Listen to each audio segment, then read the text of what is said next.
sa boat. Rhine Falls in Switzerland.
Ayan na, dumating na, galing Banilad.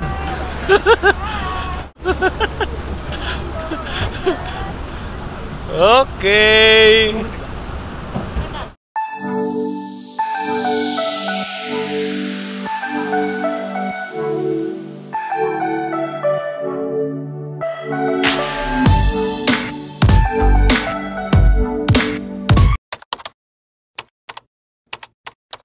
After 42 minutes of drive from Rhine Falls, we arrived in Zurich, Switzerland, and sightseeing lang, some pictures.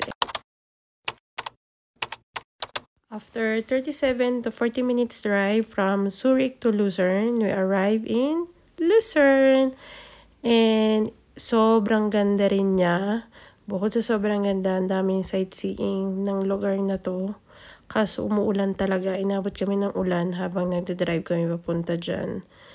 Sana magbaback out na kami, kaso hindi. Sabi namin, we will go kahit umuulan. Meron kaming 2 hours and 22 minutes pauwi ng Varese galing Lucerne. Pero nagkaroon kami ng mahabang biyahe kasi nakita namin itong magandang place na to habang nagdadrive kami, so napastop kami kasi sobrang ganda talaga.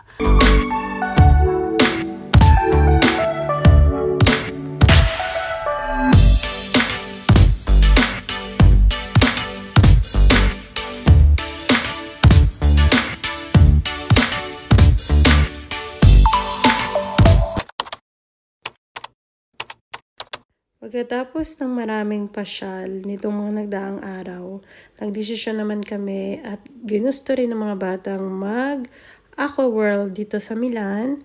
So, nag-swimming kami sa swimming pool.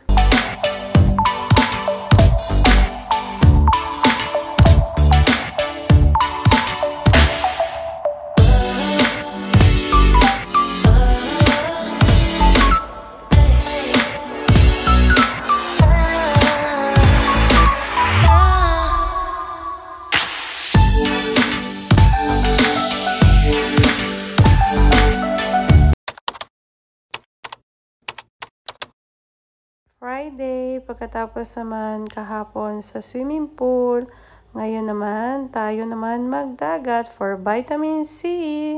Dito kami nagpunta sa Sputorno kasi isa to sa maganda at medyo malapit na rin.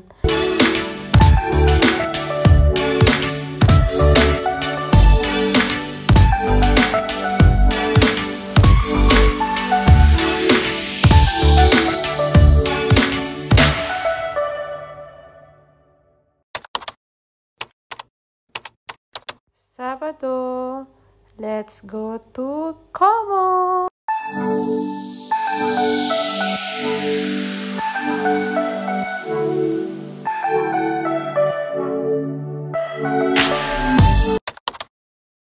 After namin pumunta ng Como, nagpunta naman kami ng Macanyo Lake para ma-try din nilang mag-swim sa aming lake.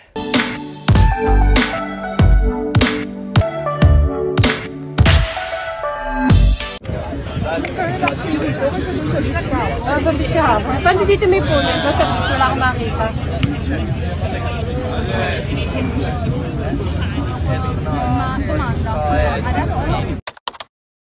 Kuchikwa Aluino. Pagtapos naman namin sa Macanao Lake, maligo, nadaanan naman namin tong Luino Lake. Kaya nag-stop kami for many pictures. At syempre, ang walang katapusang last stop na gelato. So, kumain din kami ng gelato.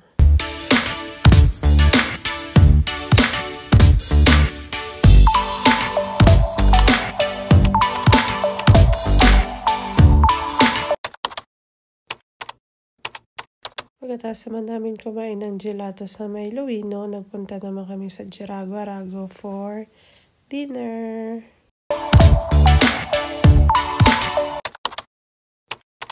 Linggo, last day na nina Ate Malin at nina Michelle. Bumalik kami sa Sacramonte kasi nung first day nila dito, sarado yung simbahan. So, nag-decide kami na magsimba muna. Pagkatapos namin sumimba sa Sacramonte, pumunta naman kami sa Lindt Factory kung saan ginagawa yung chocolate ng mga Lindt.